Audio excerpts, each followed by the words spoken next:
Hello student, आज हम प्रतिशतता के अनुप्रयोग के अंतर्गत प्रश्नावली 13.3 का 5वां प्रश्न देखेंगे। मैं हूं परमेश पटेल। स्वागत है आपका आपके अपने चैनल PM पटेल क्लासेस पर। तो आइए देखते हैं प्रश्न। किस दर से 1800 रुपए का चक्रवृद्धि ब्याज 2 वर्ष में 378 रुपए हो जाता है यदि ब्याज वार्षिक लगाया जाता है। किस दर से बोला जा रहा है, मतलब हमको क्या ज्ञात करना है, दर ज्ञात करना है। 1800 रुपए का यानी कि ये मूलधन बनेगा, चक्रवृद्धि ब्याज 378 रुपए हो जाता है, मतलब ये है ब्याज, ये है मूलधन और ये 2 वर्ष क्या है, समय। तो हमको ज्ञात क्या करना है, दर ज्ञात करना है। तो यहां पर जो है हम लिख लेते हैं मूलधन P बराबर 1800 रुपए, दर R ये हमें ज्ञात करना है। समय कितना दिया गया है हमको, N बराबर 2 वर्ष और ब्याज हमको दे दिया गया है 378 रुपए। चूंकि हम मिश्र धन का सूत्र लगाते हैं और हमें पता है कि मिश्र धन ए बराबर होता क्या है, मूलधन धन ब्याज। तो यहां पर मूलधन कितना है 1800 रुपए और ब्याज कितना है 378 रुपए। दोनों को जोड़ दो, 0 और 8 का 8, 0 और 7 का 7, 8 और 3 11 का 1 हासिल 1, 1 और ये 1 मिला के हो गया 2। यानी कि हमको मिश्र धन ए बराबर कितना मिला 2178 रुपए। अब यहां मिश्र धन का सूत्र लगा दीजिए, P into 1 plus R by 100 power N equal, ये आ गया 2178। अब यहां पर P के जगह में कितना आएगा 1800 गुणित एक धन R का मान हमें नहीं पता, R बटे 100 और पूरे का घात है N और N का मान है यहाँ पे 2, तो ये हो गया 2178। चूंकि यहां पर 1800 इसके साथ गुना हो रहा है, दूसरे साइड जाके क्या हो जाएगा भाग, तो एक धन R बटे 100 का घात है 2 और ये आ जाएगा 2178 बटे आ जाएगा 1800। जैसे यहां पे इसका घात 2 है तो इसको भी किसी संख्या के घात 2 के रूप में हमको लिखना होगा। तो उसके लिए क्या करें, 2178 का आपको गुणनखंड करना पड़ेगा। मैं यहां से लिखता हूं, नहीं तो फिर दिक्कत होगा।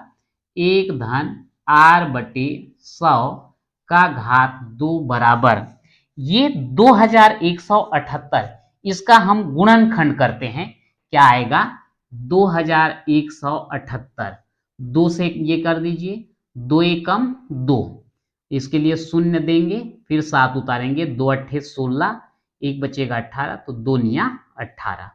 ठीक है, इसके बाद क्या होगा, 9 1 10 8 18, 3 से जाएगा, 3 तिया 9, एक बचा 18, तो 3 छक्का 18 और फिर 3 तिया 9, फिर 3 से देंगे, 3 एकम 3, 3 दूनी 6, 3 एकम 3, ठीक, 11 11 में 121 और 11 एकम 11। तो ये आप 2178 को आप क्या लिख सकते हैं, 2 गुणित 3 गुणित 3 गुणित 11 गुणित 11 बटे, वैसे ही 1800 इसका भी गुणनखंड कीजिए, 2 निया 18, 2 शून्यम 2 शून्यम, फिर 2 से देंगे, 2 चौक 8, एक बचा 10, 2 पंछे 10, 2 शून्यम 0, फिर 2 से 2 दूनी 4, 2 दूनी 4 और 2 पंछे 10, 3 से देंगे, 3 सत्ते 21, एक बचा 15, 3 पंछे 15, 3 दूनी 6, एक बचा 15, 3 पंछे 15, 5 पंछे 25 और 5 एकम 5। तो ये हो गया आपका 2 गुणित 2 गुणित 2 गुणित 3 गुणित 3 गुणित 5 गुणित 5। इधर को मिटा देता हूं, नहीं तो फिर इसमें और कंफ्यूजन होगा। अब यहां पर देखिए कुछ कैंसिल होता है तो कर दो, ये एक कैंसिल हो गया, ये कैंसिल हो गया, तो 1 धन r/100 का घात 2। तो यहां पर 3 गुणित 3 है, 3 का घात 2, 11 गुणित 11 है, 11 का घात 2, 2 गुणित 2, 2 का घात 2, 3 गुणित 3, 3 का घात 2, 5 गुणित 5, 5 का घात 2। ठीक, यहां पर जो है मैं ध्यान नहीं दे पा रहा था, ये भी तो कट जाएगा, ये और ये, तो आएगा क्या, 1 धन r/100 का घात 2। आप चाहेंगे तो यहीं से 3 को भी कटा सकते हैं, तो ये ऊपर में रह जाएगा 11 और नीचे में 2 गुणित 5, 2 गुणित 5, ये पूरे का घात 2 कर देते हैं। इधर का घात 2, इधर का घात 2 हटा देंगे तो आएगा क्या, 1 धन r/100 और इधर आएगा 11 बटे ये 2 पंछे 10। ठीक है, आगे बढ़ते हैं।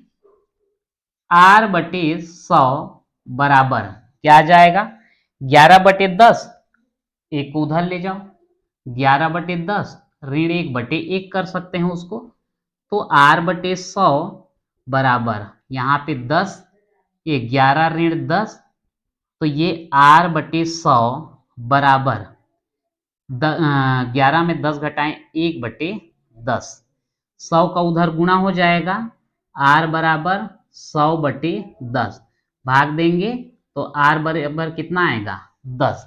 r जो है दर है और ये दर किसमें होता है, प्रतिशत, तो इस प्रकार से हमको कितना प्राप्त हुआ, r बराबर, यानी कि दर जो है हमको 10% वार्षिक जो है प्राप्त होता है। तो ये आपका 5वां कंप्लीट हो गया। इसके बाद अगला क्वेश्चन देखते हैं, 3,200 रुपए पर 12% वार्षिक ब्याज की दर से 2 वर्ष के लिए साधारण ब्याज एवं चक्रवृद्धि ब्याज का अंतर ज्ञात कीजिए। तो यहां पर जो है देख लेते हैं, मूलधन, दर, समय हमको क्या क्या दिया गया है। ठीक है,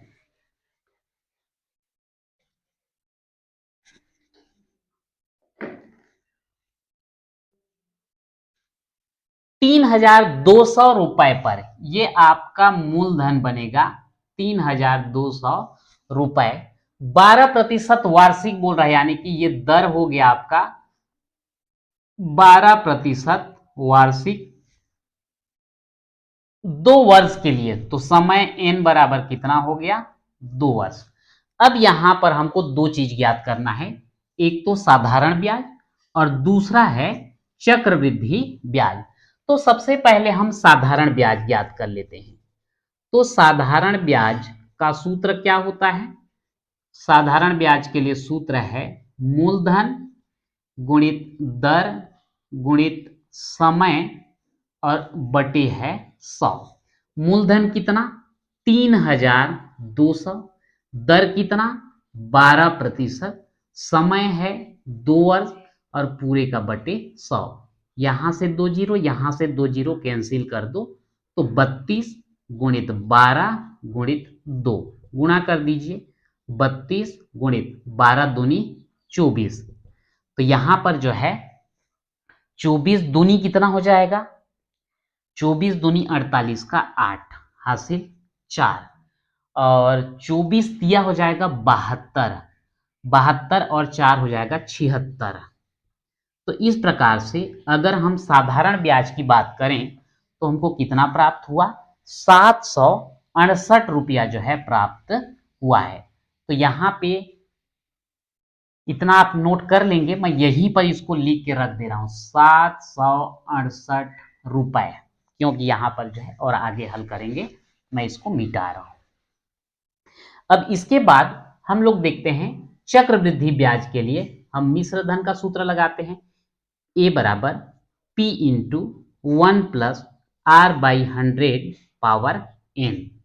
तो मूलधन कितना है 3,200, एक धन R का मान है 12/100 और n की जगह कितना आ जाएगा 2। तो 3,200 गुणित, कटेगा तो कटा दीजिए, तो यहाँ पे एक 4 तिया और 4 दूनी 8 और 4 पंचे 20, तो 1/1 धन 3/25, पूरे का घात कितना 2, 3200 गुणित, अब यहाँ पे दोनों का लघुत्तम लीजिए 25, एक से इसको भाग देंगे 25, अंश में गुणा कर देंगे तो 25 धन इस 25 से इसको भाग दो 1, अंश में गुणा करो 3, पूरे का घात 2, 3200 गुणित 25 और 3 है 28/25, पूरे का घात कितना 2, या फिर हमको a बराबर और क्या मिलेगा 3200 गुणित 28/25 का घात 2 है, तो हम 28/25 को 2 बार लिख लेते हैं और जितना कटेगा कटा देंगे। तो यहाँ पे 5 से कटाते हैं, 5 पंचे 25, ये हो जाएगा 5 6 का 30, 2 बचा, ये 20 हो जाएगा, 5 चौक 20 और 5 शून्यम 0, फिर 5 से कटेगा, 5 एकम 5, ये हो जाएगा 5 एकम 5, 1 बचा 14, 5 दूनी 10, 4 बचा 40, 5 अट्ठे 40। अब इसके बाद और तो 5 से जाने वाला है नहीं, तो ये हो गया a बराबर 128 गुणित 28 गुणित 28 और पूरे का बटे में कितना दिया है यहाँ पर 25। अब यहाँ पर थोड़ा सा कैलकुलेशन में हमको दिक्कत होगा, तो 28 गुणित 28 हम पहले कर लेते हैं। 28 गुणित 28, 8 अट्ठे 64 का 4 हासिल 6, 8 दूनी 16, 16 और 6, 16 4 20 2 22, फिर 2 से 2 अट्ठे 16 का 6 हासिल 1, 2 दूनी 4 और 1 5, तो ये हो गया 4, 6 2 8, 5 और 2 7। 28 गुणित 28 किए तो उतना आया, गुणित 128 और है तो गुणित 128 और कर देते हैं, क्या हो जाएगा 8 चौक 32 का 2 हासिल आया 3, 8 अट्ठे 64, 64 और 3 67, 67 का 7 हासिल आया 6, 8 सत्ते 56, 56 और 6 कितना हो जाएगा 60 62 हो जाएगा। ठीक, इसके बाद 2 का 2 चौक 8, 2 अट्ठे 16 का 6 हासिल 1, 2 सत्ते 14 और 1 15, 1 का तो ये 4 8 7, ये हो गया 2, 8 7 15 का 5 हासिल 1, 6 4 10 2 12 और 1 13 का 3 हासिल 1, 8 6 14, 14 5 19 और 1 20 का 0 हासिल 2, 7 1 8 और 2 10, तो ये कितना आया भाई 1,03,52, बहुत बड़ा डिजिट आया है, तो ये 1,00352 और पूरे का बटे है कितना 25। तो अब यहाँ पर हमको भाग भी देना पड़ेगा, कैलकुलेशन थोड़ा लंबा जरूर हो रहा है लेकिन कठिन नहीं है, आसानी से आप कर सकते हो। ठीक है, तो 25 से अगर हम भाग दें 1,00352, तो यहाँ पर 25 चौक 100 कर दो, ये तीनों तो कट गया, 3 को उतारेंगे तो हम 0 बार देना पड़ेगा, फिर 5 को उतारेंगे तो 25 एकम 25, कितना बच गया भाई 10, फिर 2 को उतारेंगे 25 चौक 100, कितना बचा यहाँ पे 2 बचेगा, दशमलव लगाएंगे 0 बढ़ाएंगे तो फिर 0 बार देना पड़ेगा, दशमलव लग गया 0 बढ़ा दो, 25 चौक 100 तो 25 अट्ठे 200, कट गया पूरा का पूरा, तो हमको ए बराबर क्या मिला 4014.08 रुपए। ये क्या है हमारा मिश्र धन है, जबकि हमको क्या चाहिए ब्याज चाहिए। तो मिश्र धन में अगर हम मूलधन को घटा देते हैं तो हमको चक्रवृद्धि ब्याज मिल जाता है। तो चक्रवृद्धि ब्याज बराबर मिश्र धन ए में मूलधन पी को घटा दो, तो मिश्र धन हमको कितना मिला 4014.08, इसमें मूलधन यानी कि कितने को 3200 रुपए को घटा दीजिए। तो यहां घटाने पर मैं घटा देता हूं, इस तरफ इधर घटा देते हैं।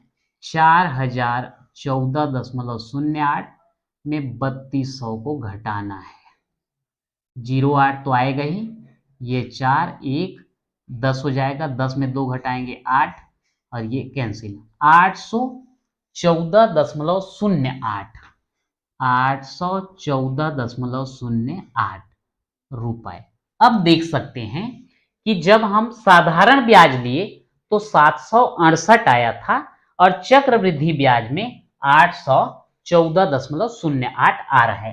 तो यहां पर लिख लेंगे हम चक्रवृद्धि ब्याज व साधारण ब्याज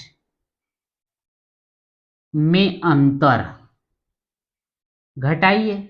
814.08 में 768 को घटा देते हैं, कितना आएगा? 814.08 में 768 अगर हम घटाते हैं तो ये 08 14 हो जाएगा। 14 में 6 8 घटाएंगे 6, यहां हो गया 10, 10 में 6 घटाएंगे 4, ठीक है। यहां से इसमें लिए, यहां से इसमें लिए, तो ये 46 रुपए, 46.08 रुपए, यही जो है दोनों के बीच अंतर आता है।